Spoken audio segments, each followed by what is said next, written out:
Abogado de la Universidad Adolfo Ibáñez, militante de Renovación Nacional desde los 18 años, el 4 veces concejal por la Municipalidad de Viña del Mar y hoy diputado por el Distrito número 7, Andrés Celis, el diputado con nosotros. Muchísimas gracias por estar acá. ¿Cómo le va? ¿Cómo le trata el día de hoy? Hola, ¿qué tal? ¿Cómo están? Un saludo, un abrazo. Bien, harta pega, terreno, más entrevistas y también reuniones por Zoom, de todo un poco. Esto desde la pandemia, como que esta nueva realidad, como que se proyecta en todo. Entonces hay Claro. que acostumbrarse a este nuevo estilo de vida. No, bueno, y estilo de vida al que le agradecemos, por supuesto, poder sentarnos a conversar un rato con usted. De hecho, le quería confesar que usted fue nominado y creo que esta ha sido la primera vez que pasa tan poco tiempo desde una nominación hasta que logramos sentarnos con la persona que fue nominada por el diputado Gonzalo Fuenzalía, quien lo llamó a usted controversial, pero interesante. Pero con respecto a él, ¿no? Y un poco a lo que puede salir de acá, esta conversación con usted, Sí. él hizo ese hincapié, fue bastante tajante con respecto a su convencimiento de que existe una línea bien divisoria entre los votantes del apruebo y las personas que participan de manifestaciones violentas. A mí me gustaría saber si usted confía tan absolutamente en esa línea y si la trazaría con esa tranquilidad. A ver, bueno, agradecerles por esta conversación. A ver, yo, de verdad, toda la gente que se suma a la violencia, al desorden, a la delincuencia, a generar el caos, a la calamidad pública, no es ni del rechazo y no es del apruebo, es más, si es que tienen alguna alternativa, ni siquiera van a ir a votar, porque lo más probable es que tengan alguna detención pendiente o bien ni siquiera estén interesados en hacer este ejercicio democrático que es pacífico, porque ellos lo que les gusta o lo que buscan es justamente lo contrario, la violencia, el conflicto. Entonces el ir a votar para ellos no es la solución es la anarquía.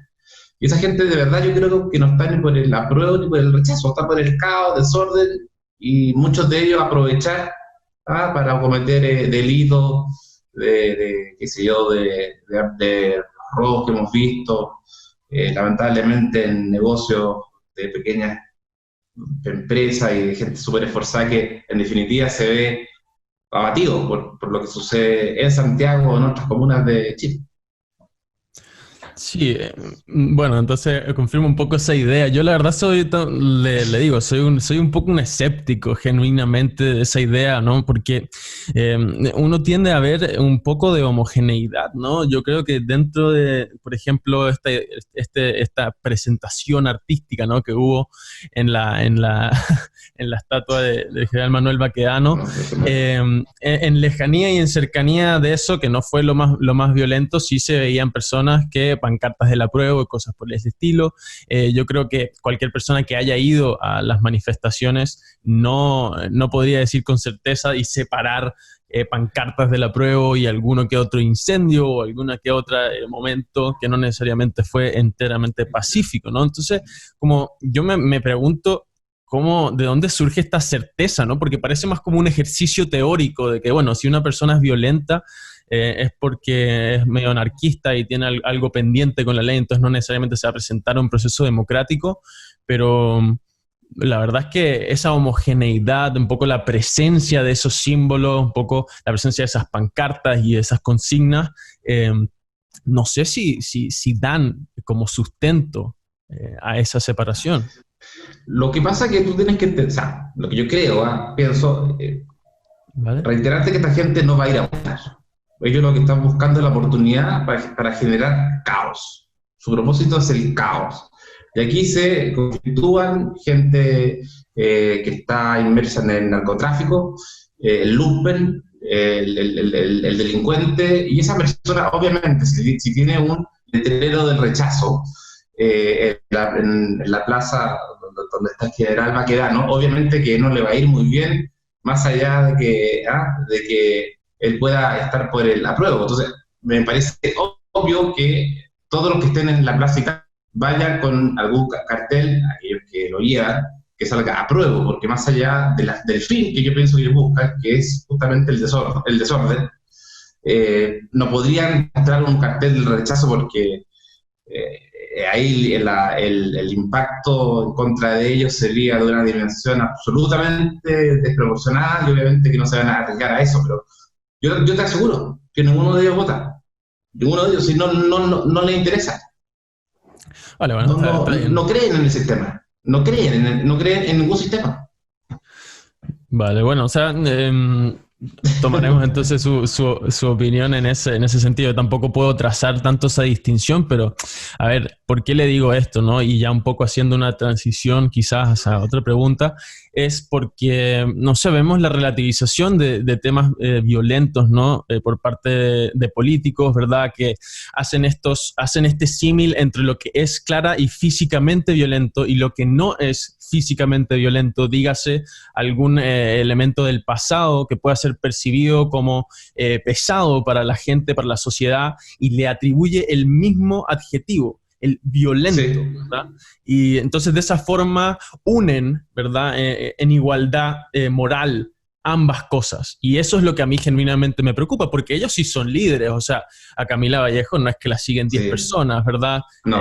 Entonces como si tenemos esas dos cosas a la vez, yo creo que esa distinción no necesariamente se puede hacer con tanta tranquilidad, pero ya yendo un poco más hacia lo que sería Pero ese ojo, proceso. por algo no se sumaron al acuerdo por la paz. Acuérdate que ellos no participaron en la firma, porque no creen en el Vale. sistema. No creen. Y por eso vemos a un Hugo Gutiérrez, que todos los días nos trae una sorpresa nueva, donde propicia el odio, la violencia, la división, el desorden, el caos, todo, la calamidad. Pero bueno, es parte de la génesis del Partido Comunista. Sí, bueno, eso por supuesto es bastante interesante, ¿no? Hugo Gutiérrez, para los que no lo saben, participó en lo que fue una entrevista y dijo cosas realmente, no sé, Fuerte. bastante intensas sobre lo que sería su opinión de los militares, ¿no? Ya llamándolos De la Armada en delincuentes particular. de la Armada en particular también, y la verdad es que relativizando todo, metiendo todo en un mismo saco de una forma que de un político, ¿verdad? Sobre todo uno que está metido en problemas legales de hace rato, ya es bastante interesante escuchar, ¿no? Es además muy, muy preocupante porque si esa es la izquierda a la cual se está haciendo caso, quizás las cosas no van tan para bien, ¿no? Porque parece haber una ausencia total de respeto por la ley. Usted que está bien Así cerca es. de eso, cuéntenos un poco más del caso. Sí, yo tengo temor, de verdad, de solamente pensar que el alcalde Hadwe podría llegar a ser presidente de la República. No lo creo, no creo que la izquierda más cercana al centro vaya a votar por él. Pero de verdad que me da temor. No creo y no confío justamente por lo que tú me dices, porque nunca lo he visto condenando de manera coherente los actos de violencia. Incluso disminuye un poco lo que le pasó a él personalmente. A él lo podrían haber matado. Si venía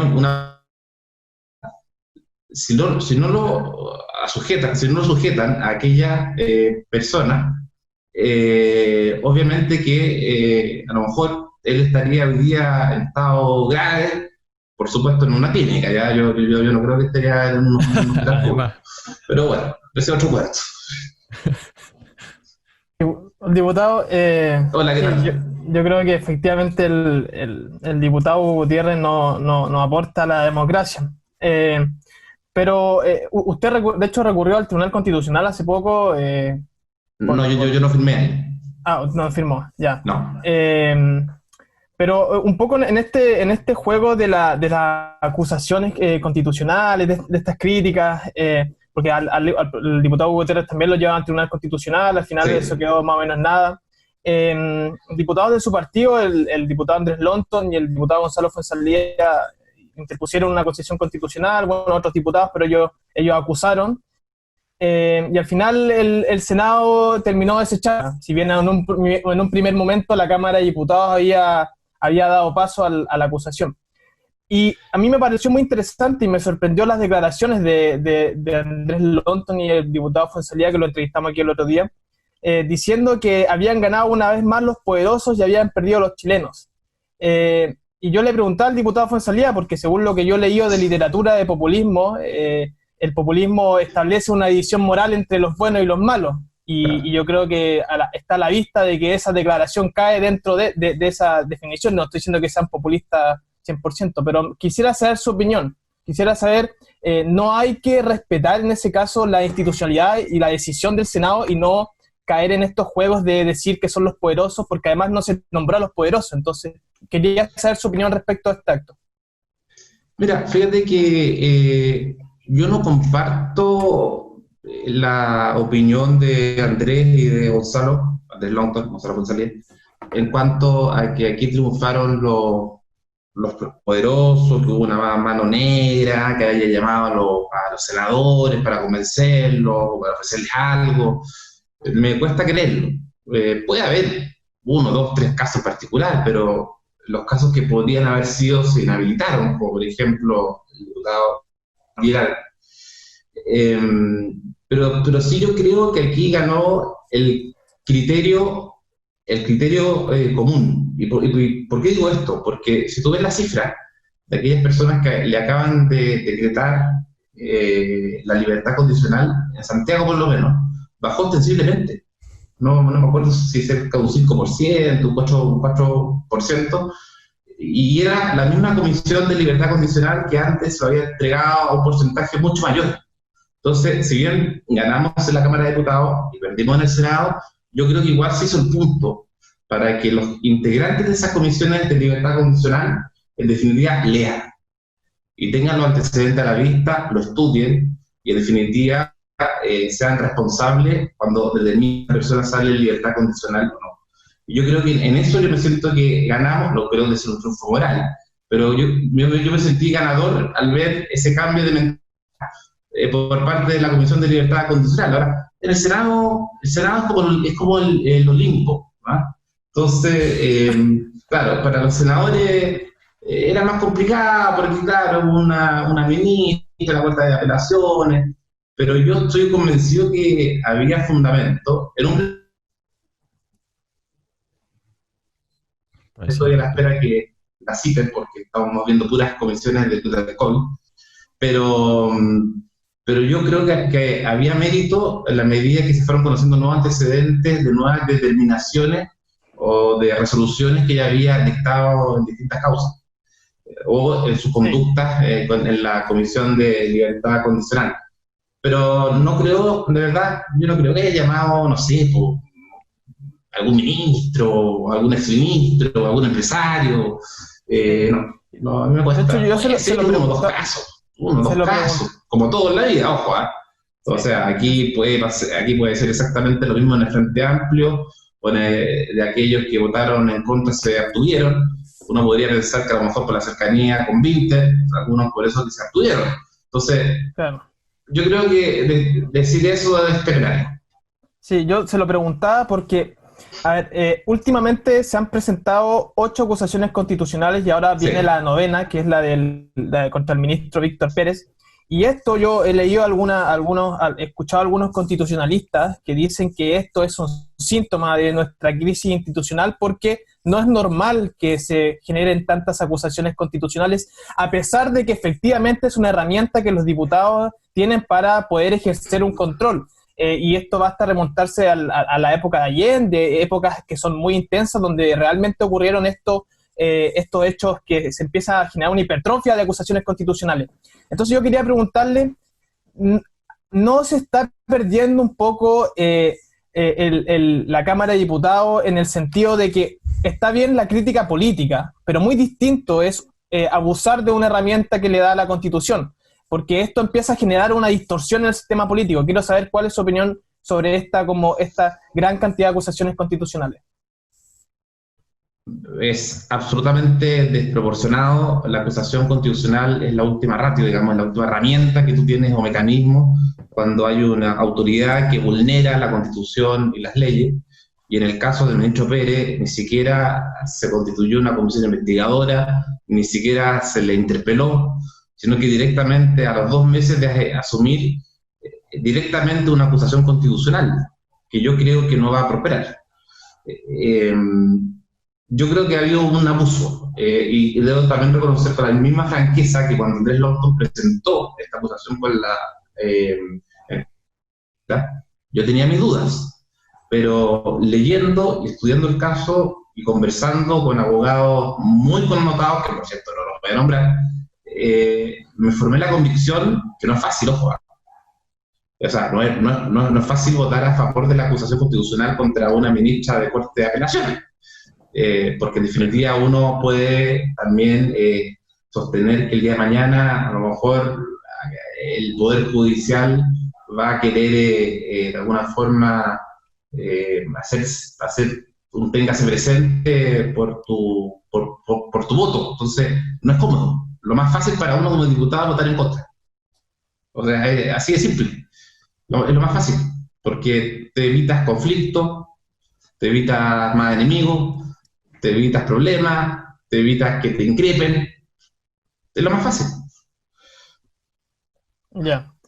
Y se lo preguntaba también, o sea, en ese sentido, usted, ya metiendo en el tema de Víctor Pérez, ¿usted piensa que es una acusación desproporcionada o cree que aún tiene mérito esa acusación? No, absolutamente desproporcionada, porque el tema de los camioneros era como para una tarjeta amarilla en el sentido de interpelar. No da para una acusación constitucional. No estuvo en peligro la seguridad del país, y yo creo que justo alcanzó a frenar lo que, gracias, al final no sucedió. Pero el sostener que por no haber manejado bien el tema del paro de los camioneros y a la vez imputarle ciertas acciones de no haber manejado el orden público a una persona, especialmente con carabineros, que lleva 2 meses, me parece que se cae por sí misma. Esa es la impresión que yo tengo. Más allá, y en esto también quiero ser sincero, más allá que para mí Víctor Pérez no es el ministro del Interior que a mí me gustaría ver. Creo que para el actual momento necesitamos un ministro del Interior que dé mayores garantías a todos los sectores, de una mayor objetividad, de una derecha más al centro, pero yo creo que un ministro del Interior de una derecha más hacia el extremo, de un antiguo ya senador y diputado, no era el nombre indicado para este minuto, pero bueno, uno tiene que respetar a las autoridades que elige el presidente. Por algo estamos en democracia. Sí, hubiera preferido un Mario Deportes. Claro. Bueno, sí, ahí hicieron un trueque también que quizás tuvo sus propósitos políticos, ¿no? Tanto en reordenar como en lo que viene o el pronóstico de la situación de la derecha. Yo imagino que eso también lo debe haber intentado, lo debe haber pensado Piñera al ejecutar esa decisión. Pero hablando de este tema específico, que se trata de la escasez de raciocinio detrás de las decisiones que se están tomando, ¿verdad? De las aseveraciones que se están haciendo con respecto a las situaciones que vivimos en Chile. A mí me interesaría conversar con ustedes sobre ese tema, porque la verdad a mí me llega muy cercanamente, o sea, estamos todos los días leyendo constantemente lo que parecen ser exageraciones, lo que parecen ser francas exageraciones por todos lados, o sea, hablamos de que Mañalich, el ministro París, disculpe, cuando llamaba a decir, mira, la gente que está invitando a reunirse en decenas de miles de personas, por supuesto que va a ser culpable de un rebrote. Y lo veían a él como un desfachatado. ¿Cómo se le ocurre decir eso? Usted es el encargado de tener ese orden cuando es obvio para cualquier persona con 2 centímetros de frente que si se junta decenas de miles de personas durante una pandemia, va a haber un rebrote, o sea, es lo más probable. Hasta Isquia Siches lo dijo. Entonces, cuando vemos que se separa la realidad, ¿verdad? Se separa la realidad de las acusaciones que se hacen en pos quizás de relacionarse más con la gente, de encontrar a ese público un poco más reaccionario. A mí me gustaría sincerarnos con respecto al tema constitucional. Me gustaría entender por qué, si usted genuinamente ve que el apruebo, que el cambiar la Constitución va a solucionar los problemas de fondo, o es otra más de estas comunes expresiones, exageraciones o diagnósticos precipitados en los que quizás se pierde un poco el fondo del problema y se busca una solución que es mucho más popular de lo que es útil. Mira, más allá de lo incierto que puede ser el resultado, y lo digo ayer en un WhatsApp de algunos diputados, algunos tenían sus aprensiones que el rechazo podía dar la sorpresa. Y no digo gente que está a favor del rechazo, sino que del apruebo. Así que yo, en ese sentido, varios de ellos y de ellas opinaban que estaban un poco atentos, que podía en una de esas dar la sorpresa al rechazo por lo que habían visto en los últimos días en la calle. Pero más allá de eso, ¿qué es lo que me pasa a mí con la Constitución del 80? Que a mi padre en parte le tocó también contribuir como profesor de Derecho Constitucional. Primero, que tiene un vicio de origen, más allá que haya sido modificada más de 230 veces, y que el 70% sea nuevo. Segundo, yo creo que tenemos que dar inicio a una nueva transición. Y esa nueva transición es desligarnos de cualquier tema donde siempre se vuelva como que el origen de la causa o del efecto de lo malo es por la Constitución de Pinochet, por la Constitución del 80, donde no había registro electoral. Entonces, yo creo que claramente es un elemento que divide. A lo mejor no divide a todos los chilenos, a lo mejor divide un 50%, pero claramente me parece que divide, y el Acuerdo por la Paz tenía el propósito, más o menos, de modificar aquella Constitución. Ahora, ¿por qué yo a favor del apruebo? Porque cuando a mí me dicen hoja en blanco, yo no veo una hoja en blanco. Yo veo una hoja donde me dice, Andrés, se tienen que respetar todas las sentencias firmes y ejecutoriadas. Andrés, se tiene que respetar que Chile es una república. Andrés, se tiene que respetar que Chile es un país democrático. Y además se tienen que incorporar y respetar todos los tratados internacionales ratificados y suscritos por Chile. Muchos de ellos donde tienen garantías constitucionales, como el derecho de propiedad, la libertad de enseñanza, y otras más, digamos. Entonces, yo creo que es necesario, para terminar de una vez por todas, la transición y empezar un nuevo camino donde yo creo que la gente que va a salir elegida de ganar el apruebo va a ser personas bastante sensatas. Hoy día leía, por ejemplo, que Agustín Esquella estaba interesado en ser constituyente. Nadie podría desconfiar de que Agustín Esquella va a hacer una barbaridad. Y si él va apoyado por el partido PPD, socialista, radical. Entonces, creo que era el camino que hoy día Chile requiere para una nueva transición y para el nuevo Chile que hoy estamos viviendo. Yo creo que hay mucho odio acumulado. Y de alguna forma tenemos que tratar de aminorar. Y te hago la contrapregunta.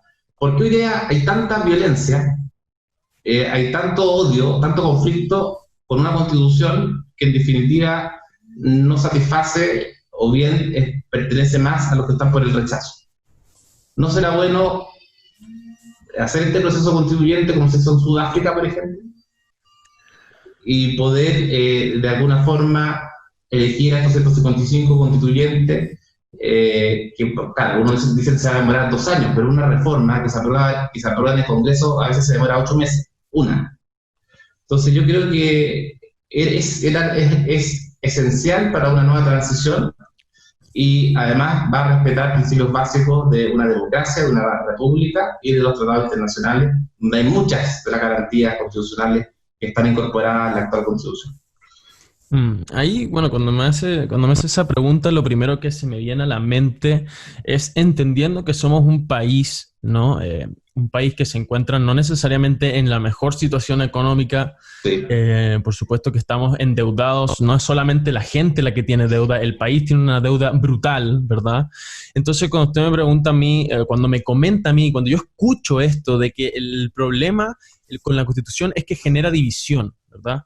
Es que genera, es una piedra en el zapato del progreso. Un pecado de origen, un pecado de origen, se puede decir. Yo creo que en ese sentido, con respecto a los pecados de origen, en situaciones en las cuales uno no está en absoluta comodidad económica o absoluta comodidad social, ¿verdad?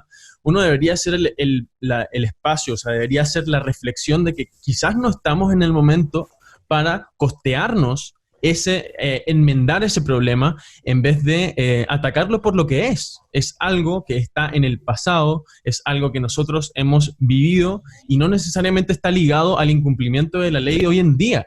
O sea, cuando nos hablan de los abusos, que es lo que la encuesta CADEM genuinamente encontró como lo más importante para las personas en más de un 60%, sí. No la necesidad de una nueva constitución, ¿verdad?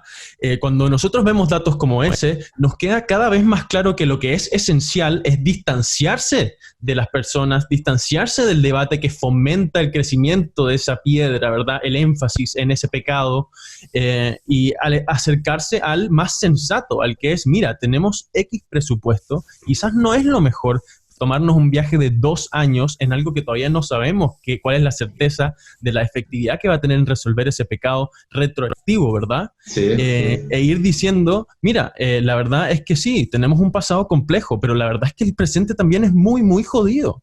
Y tenemos que hacer las cosas que son difíciles de hacer, que es que se cumpla la ley. No escribir un texto nuevo que sea un poema para que las personas se sientan un poco más cercanas a lo que dice ese texto, que a propósito ya incluye muchas de las cosas que se piden, ¿no? Entonces, eso es lo que yo respondería cuando me pregunta eso. No sé qué opina al respecto.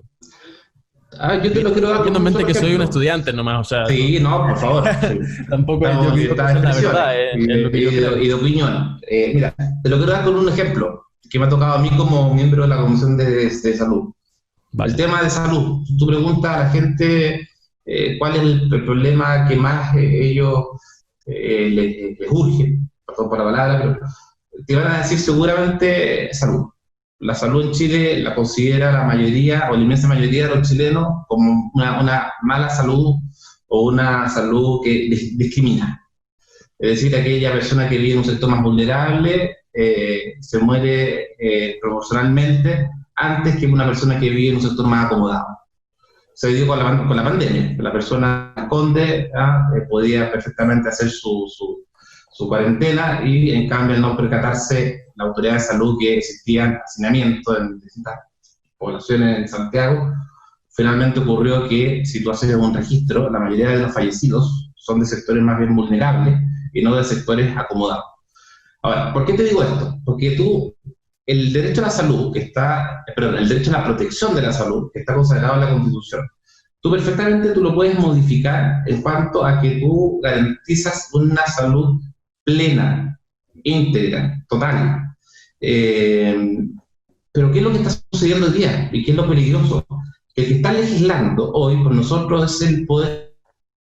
El Poder Judicial ahora, cuando hay una persona que, por ejemplo, tiene una enfermedad casi terminal y que necesita un fármaco que cuesta 500, 600 millones de pesos, esta persona interpone un recurso de protección.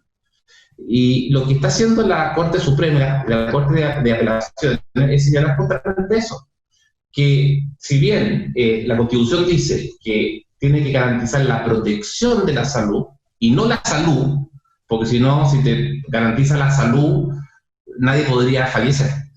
Y eso fue lo que se dijo en la Comisión Ortúzar, por eso es que se colocó protección a la salud y no a la salud.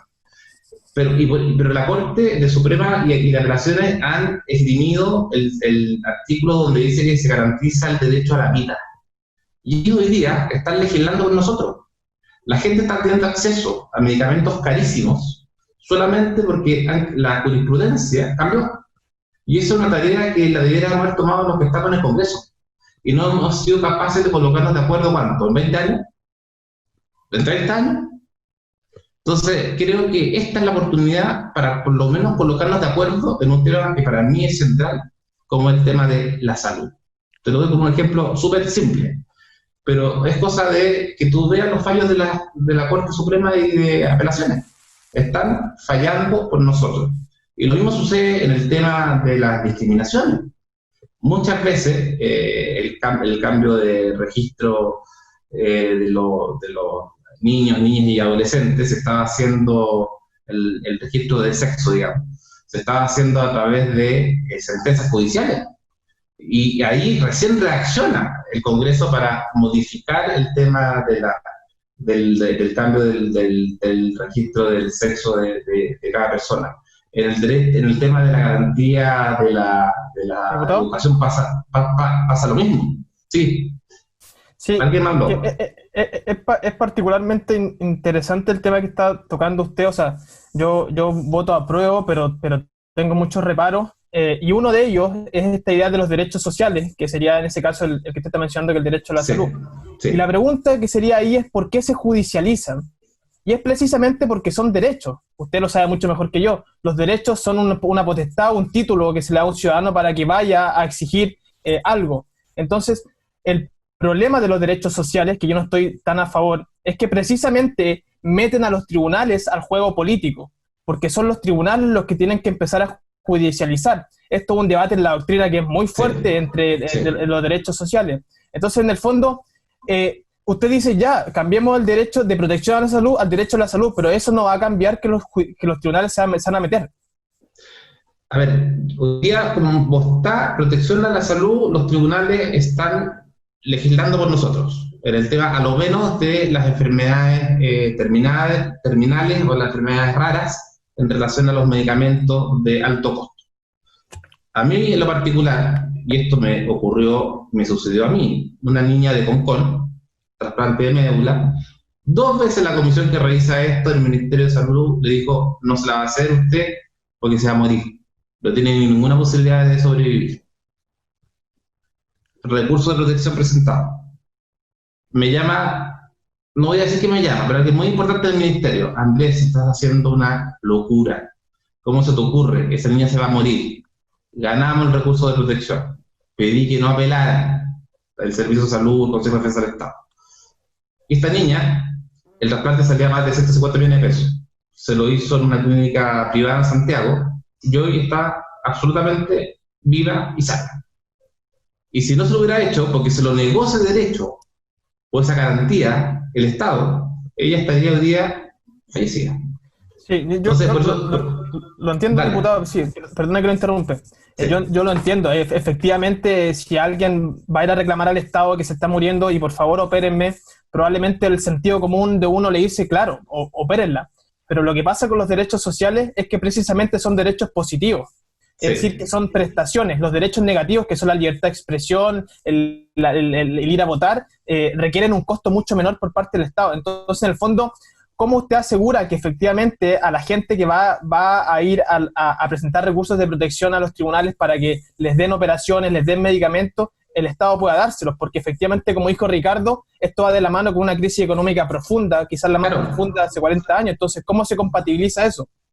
Bueno, se compatibiliza porque yo también creo que ahí tiene que haber un cambio. Yo estoy dispuesto a debatir y a analizarlo, en cambiar el sistema de salud público y privado que tenemos hoy día, a través de un seguro universal de salud, donde tu cotización o parte de tu cotización vaya a un fondo común y todos tengamos la posibilidad de optar a una misma salud. Y si yo quiero, por ejemplo, estar en una pieza con un televisor de 43 pulgadas, bueno, compraré o contrataré a un seguro aparte independiente. Pero el tema de la salud es un ejemplo claro que a través de la Constitución se puede cambiar y se puede mejorar. En eso yo tengo la convicción más plena. Y yo le pregunto a la gente del apruebo, que me dicen que además, a la gente del rechazo, que además a la gente del rechazo me dice que ellos quieren modificar la Constitución. Ellos dicen, esto es un rechazo positivo, o este es un rechazo propositivo, o es un rechazo para reformar. O sea, los dos queremos reformar. La diferencia es que ellos dicen que ellos lo hacen de manera inmediata. Y nos acusan a los que estamos por el apruebo que nos vamos a demorar 2 o 3 años, que están en incertidumbre y que se va a venir una crisis financiera tremenda para el país. Todos sabemos lo que demora hoy día una reforma en el Congreso Nacional y sobre todo una reforma a la Constitución con los quórums que hay hoy día en la actual Constitución. Entonces eso es no ser sincero con la gente cuando tú le dices eso. Entonces yo creo sinceramente que en el tema de los derechos sociales el Estado tiene que velar por aquellas personas que no tienen los recursos para poder costearse y cuando está en peligro tu garantía o tu derecho a vivir y tu derecho a tener una salud o una protección a tu salud. Y eso, ojo, si tú no lo... Si en definitiva, esto es tan peligroso que Chile se expone a que por la inmensidad de tratados internacionales que ha firmado, que la gente termine interponiendo acciones ante la Corte Interamericana de Derechos Humanos por no velar por las garantías que establece la actual Constitución. Entonces, sí, yo creo que es urgente que tengamos una nueva Constitución, estando convencido que va a ser muy similar a la actual. Yo me leí la Constitución que dejó la presidenta Bachelet, donde hay muy pocos cambios. Habla de las familias, habla de Estado solidario y un par de cosas más, pero prácticamente es muy parecido. Me gustaría hablar empezar diciendo que si bien yo soy rechazo, lo conversamos ya hace un poco, voy por el rechazo, yo no me compro y estoy, de hecho, si estoy con algo, más que estar con el rechazo, estoy en contra de comprarse las cosas en su totalidad, ¿no? O sea, si a mí me dicen que, por ejemplo, ¿verdad? Se puede hacer este caso de que Chile no está defendiendo estos derechos porque no está inscrito en su constitución. Si a mí me dicen, ¿verdad?, que lo que podría ir mejorando la situación en Chile es un sistema único de salud, ¿verdad? Que es algo que no tiene, sí, universal, en el cual básicamente el Estado los acoja a todos, ¿verdad? Y los que tengan para pagar extra, lo hagan a través de medios privados, ¿verdad? Claro. A mí la duda que me queda es, si hoy en día FONASA no se puede el 80%, ¿por qué creeríamos en el mundo que se podría el 100%? ¿Verdad? A ver, o sea, si nosotros porque la evidencia con respecto a los modelos de salud privada y de salud pública, ¿verdad?, son bastante concretos. O sea, hay una EuroHealth Consumer Index, sacó una encuesta en la que, un informe en la que hizo la comparación entre los sistemas de salud bismarckianos, que serían un poco más el tema de ISAPRES, y los beveridgeanos, que son un poco más el tema FONASA, y en ningún sentido, ninguno de los países que se comparó fue mejor el de la salud pública, ¿verdad? Entonces, hacer este argumento así de sencillo y además sumarle la idea de que porque en la Constitución esté garantizado este derecho, ya empieza a agarrar un tono para mí un poco bien lejano a la seriedad. O sea, tenemos claro que hay países en los que se da esta garantía, ¿verdad? Hay muchos países en los que hay muchas garantías, pero no se cumplen. Y es lo que yo vengo diciendo acá. O sea, el problema yo creo que no es necesariamente el texto, sino es su incumplimiento o la politización de su incumplimiento, que termina generando un daño, que es una brecha entre lo que genuinamente quería hacer ese texto y lo que se hace hoy en día. A ver, yo te insisto, si bien no va a solucionar el cambiar la Constitución todos los problemas, y que fundamentalmente los derechos sociales, sí creo que ayuda. Y lo otro, te insisto, tenemos una Constitución que ya tiene un pecado original.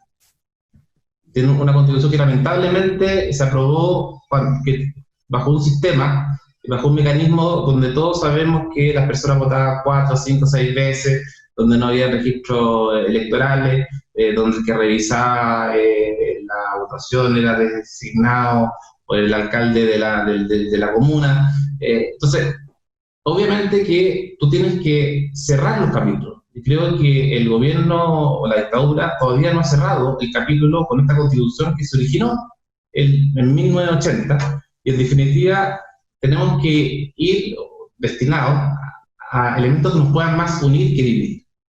Y yo creo que más une que divide el poder hacer un nuevo texto, que no es un nuevo texto a partir de cero, insisto.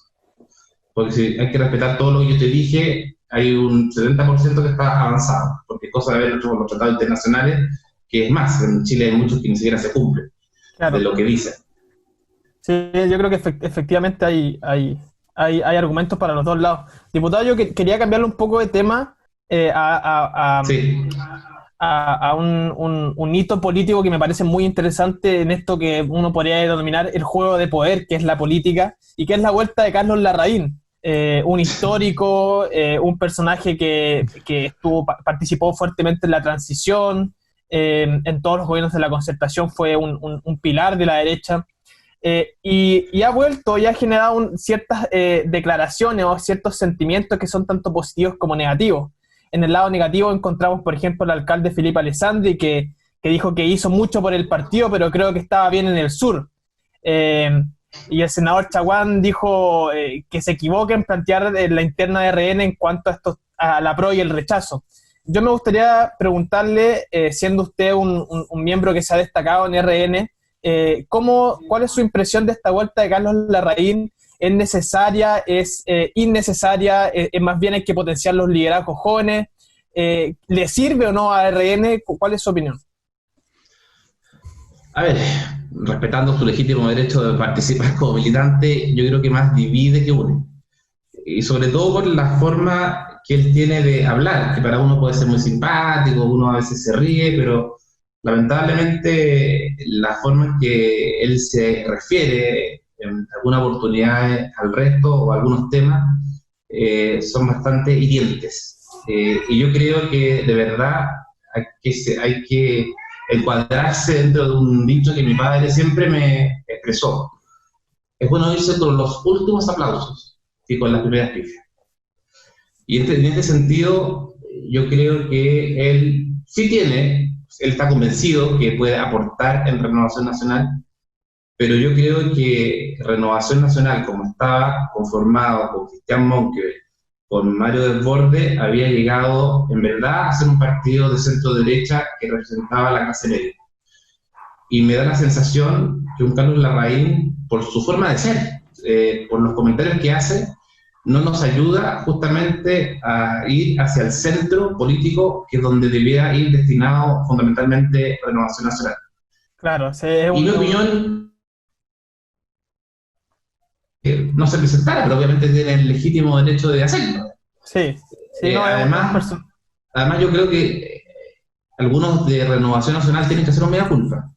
He sabido que Carlos Larraín financió muchas campañas de muchos diputados, exdiputados, senadores, y claro, se convirtió en su minuto como presidente del partido, pero también como un mecenas, que te financiaba o te conseguía dinero para las campañas políticas de cientos de millones de pesos. Entonces era como el soporte de RN.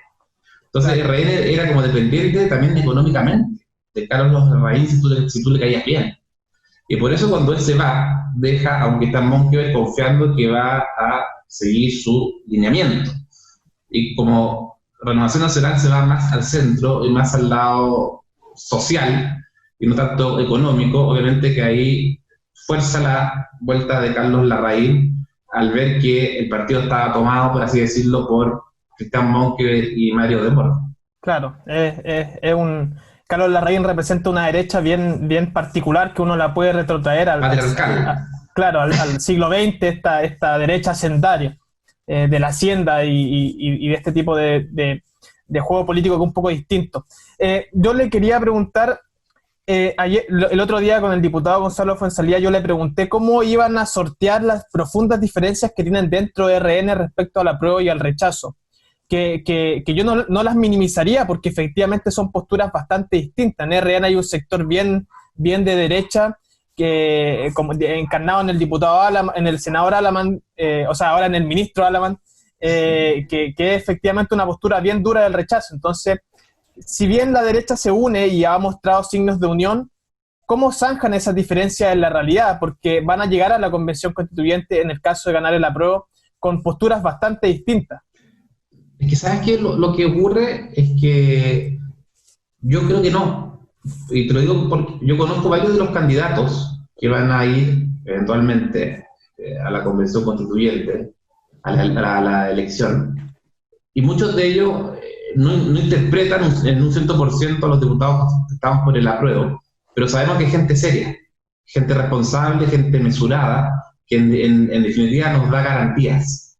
Entonces, yo de verdad creo que el día que gane, el lunes, vamos a dar vuelta a la hoja. Si gana el rechazo, bueno, Chile habló, despertó, dijo, nos quedamos con la actual constitución, hay que respetarla, y si gana la prueba el día lunes hay que ver los candidatos a constituyentes, ya sea para la mixta o para la total. Pero yo no creo que haya mayor división, sí en un grupito, ¿verdad?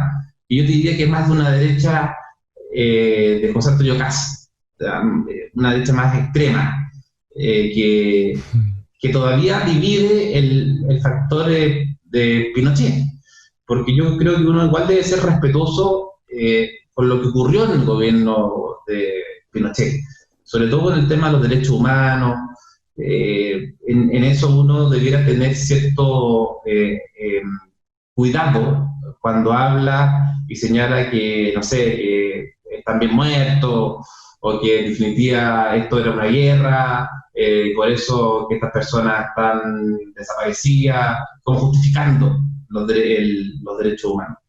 Y en eso hay diputados, son la minoría, pero yo te diría que la inmensa mayoría de los 36 diputados y diputadas no hay ningún problema. Yo con un Torrealba, que está por el rechazo, yo te aseguro que puede ser hasta más liberal que yo. Pero él está convencido que esta constitución da más tranquilidad, pero es una cuestión más bien conceptual, de orden público, o de incertidumbre por el tema económico. Pero cuando se llegue a discutir la constitución, a lo mejor un Torrealba va a querer garantías que para mí son atentatorias a la misma libertad, como la libertad de los papás de elegir dónde estudian sus hijos. Entonces yo de verdad no creo que haya mayor problema, salvo en un grupo de 6 diputados y diputadas. Más que eso, no.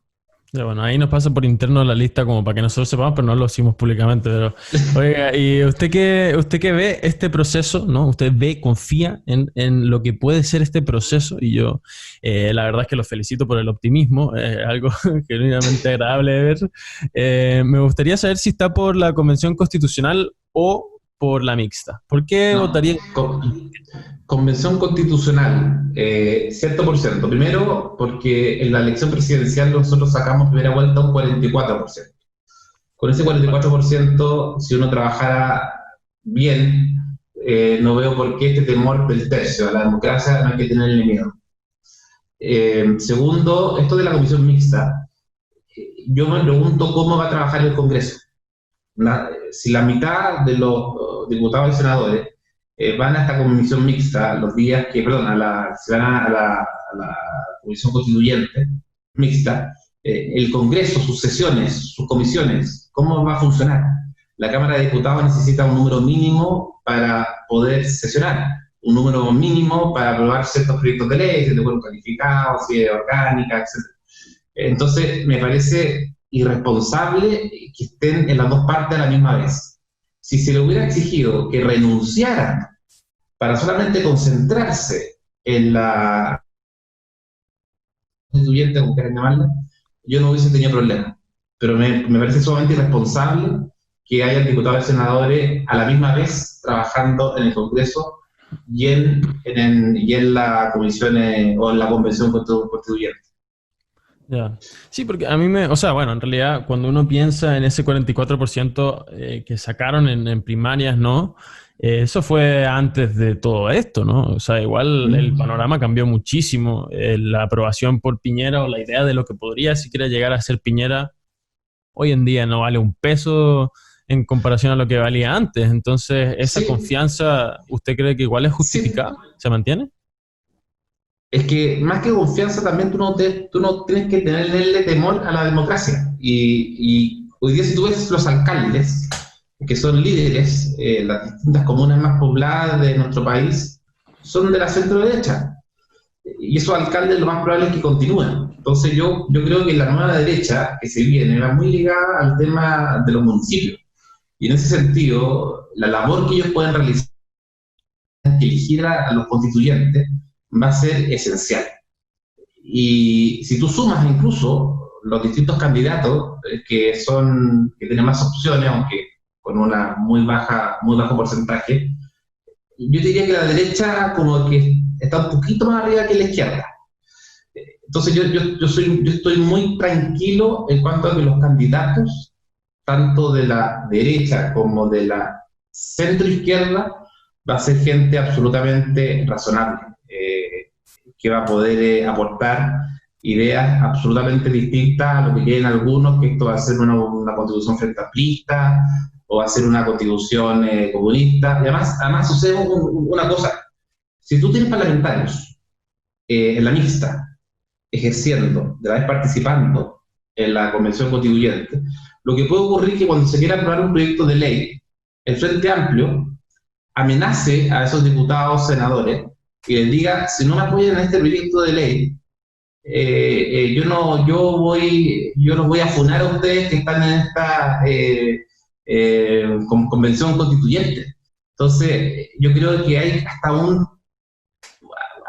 un interés creado, por así decirlo, o un interés un conflicto de interés en ser parte del Congreso, diputado, legislando, y a la vez ser parte de la Convención Constituyente, porque estás al ritmo de lo que la gente te exija como parlamentario, o bien puedes estar bajo la presión de lo que te diga el Partido Comunista, el Frente Amplio, lo que no va a ocurrir en la Convención Constituyente, porque esa se aboca absolutamente a lo que es el texto de la Constitución. Sí, a mí me generó un poco de preocupación, la verdad. Yo, como usted podrá dilucidar, yo voté por Piñera. En mi vida votaría por Daniel Jadwe. La verdad es que creo que eso sería bien dañino en muchos sentidos, pero usted me dice que no hay que tenerle miedo a la democracia, y si bien yo concuerdo con usted, yo creo que hay que tener cuidado con ella, ¿verdad? O sea, no porque Sí, la democracia sea algo muy bueno, porque en muchos sentidos lo es. Uno tiene que simplemente despreocuparse de todos los elementos que puedan traer algún riesgo, ¿verdad? En correr, en perder alguna elección, en perder algún proceso democrático. Y yo se lo digo experiencia personal. Yo soy venezolano y yo conozco bien de cerca lo que la democracia puede hacer si es que se toman decisiones precipitadas y decisiones en las que no se consideran bien los riesgos, ¿no? No porque Chile se vaya a convertir en Chilezuela si gana la prueba. Yo creo que eso es obviamente algo para Mega y para los matinales, para vender, que no tiene nada que ver con la realidad. Pero en definitiva, cuando uno se despreocupa de los riesgos en los cuales está incurriendo, puede terminar, después de haber incurrido en esas apuestas, con un resultado que no es el que esperaba, y ahí lo dejó la democracia por mucho tiempo más. Entonces, yo igual entiendo lo que dice, y la verdad es que yo, cuando le pregunté, yo decía mixta sí o sí, y ahora me implantó un poquito de duda, porque sí, no estaba pensando en la relación que iban a tener los parlamentarios con los parlamentarios que serían parte de este proceso constitucional. O sea, eso sería, yo creo que podría llegar a ser una relación tóxica, por así decirlo, que puede llevar a males es también. como un conflicto de interés. Sí, Entonces, es un mal precedente, pero hay como las últimas dos preguntas. A mí me gustaría, sí, ahora que estamos en la constitucional, ¿verdad? Ya estamos en la constitucional, sí. Lo pensamos. ¿Usted cree que si no pasan las consignas, ¿verdad?, que fomentaron este movimiento o que lo sintetizaron, ¿verdad?, en el acuerdo de la paz, el acuerdo por la paz, ¿usted cree que se va a mantener la paz afuera en las calles? ¿No va a volver esta manifestación? Y si vuelve, Carabineros y las Fuerzas Armadas tendrían un poco más de legitimidad como para mantener el orden público. A ver, yo creo que, y esto es bastante fuerte lo que te voy a decir, gane el rechazo o gane el apruebo, a corto plazo no veo que la violencia vaya a bajar. Gane cualquiera de las dos opciones. Y ni siquiera quiero decir en cuál habría más violencia, porque no quiero usar ese argumento para decir que usted tiene que votar por esto, o por esto otro. Yo creo que el tema de la violencia que estamos viviendo es un tema de falta de Estado, que el Estado llegó tarde, que en definitiva no ha sido capaz de poder controlar el orden y la seguridad pública. Y en ese sentido, creo que el tema de la violencia no se va a ir, cualquiera sea de las opciones que gane, por un buen tiempo, lamentablemente. Y en eso lo que hay que hacer es empoderar al gobierno y empoderar a Carabineros. Y claro, y nadie respeta a un gobierno que tiene un 16% de apoyo. Y eso es súper peligroso. Entonces, si tú me preguntas, yo veo que la violencia no se va a terminar, cualquiera de las dos opciones gane, a un corto plazo.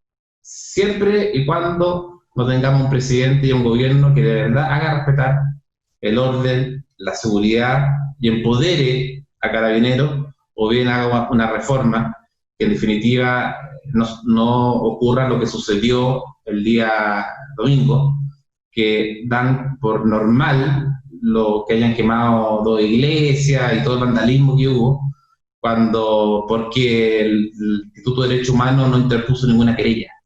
Yo creo que lo que pasó el domingo no es normal.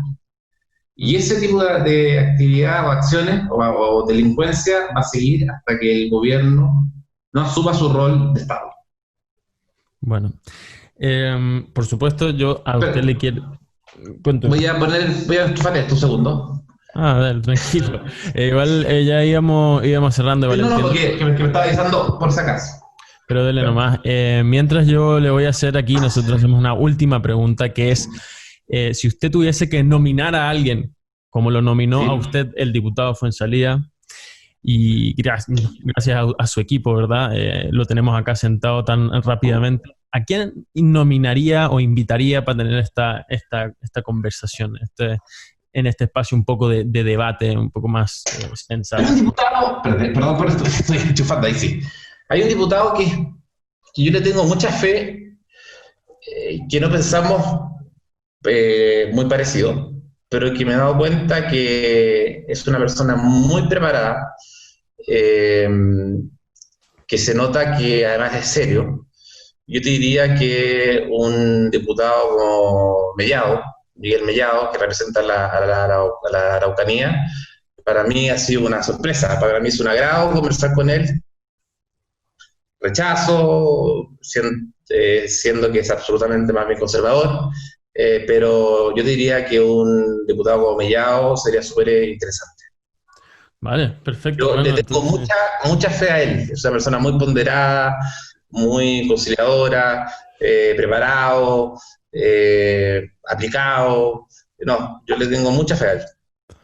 Y bueno, nosotros le tenemos fe a usted, le tenemos fe a su equipo, porque la verdad es que, como hicimos en el último episodio, cuando nosotros tenemos o nos encontramos con un equipo parlamentario que haga bien el trabajo, o por lo menos nos haga la vida sencilla a nosotros, y me imagino que usted también, nosotros sugerimos el bono La Firme, así que el equipo Andrés Celis, se lleva también el bono La Firme. Ojalá eso les llegue, y bueno, también confiamos en usted ahí para que nos ayude a que consigamos tener esa conversación con el diputado, que la forma en la que usted la vende parece muy, muy interesante, y yo tiendo a confiar, habiéndolo escuchado. Yo le voy a comentar. El lunes le voy a comentar. Además, es un diputado muy valiente, que discrepa muchas veces con el gobierno, pero de manera muy respetuosa, con mucho fundamento. Y se nota que de verdad vota y piensa no por lo que le digan o lo ordenen, sino por sus convicciones. Perfecto. Bueno, eso usted lo dijo. Yo lo iba a decir ahora como para cerrar, pero eso es literalmente lo que nosotros promovemos acá. Si vamos a estar en desacuerdo, digamos por qué. Eso es lo que más nos interesa, y llegar a conclusiones que valgan un poco la pena ir armando desde el diálogo y desde la honestidad. La verdad no nos interesa mucho los likes en Instagram y las mentiras. Nos interesa genuinamente escucharnos y ver qué tan cierto es lo que estamos diciendo para llegar a conclusiones buenas. Nada más nos queda entonces, diputado, que darles todas las gracias del mundo, desearle toda la suerte del mundo, saludar de nuevo a su gato y a su equipo, porque la verdad es que todo fue muy, muy ameno. Por ahí está Humo. Por ahí está Humo. Buenísimo. Saludos. 4 años. 4 años. Un saludo a usted y a Humo, muchísima suerte. Y bueno, yo fui Ricardo García, acá con La Firme, junto a Jorge Castillo, y hoy tuvimos el placer y el gusto y el honor de conversar con el diputado Andrés Celis. Muchísimas gracias. Ya, un abrazo. Las gracias mías son para usted y cualquier, no sé, conversación que quieran tener, yo feliz de poder realizarla, así que cuenten conmigo cuando ustedes así lo estimen pertinente. Perfecto, entonces, igualmente. Okay. Y un saludo a la gente que nos escucha. Jorge, Ricardo, que les vaya muy bien y estamos comunicándonos. Y cuídense. Perfecto. Igualmente, cuídense todos. Gracias. Muchas gracias. Que estén bien. Chao.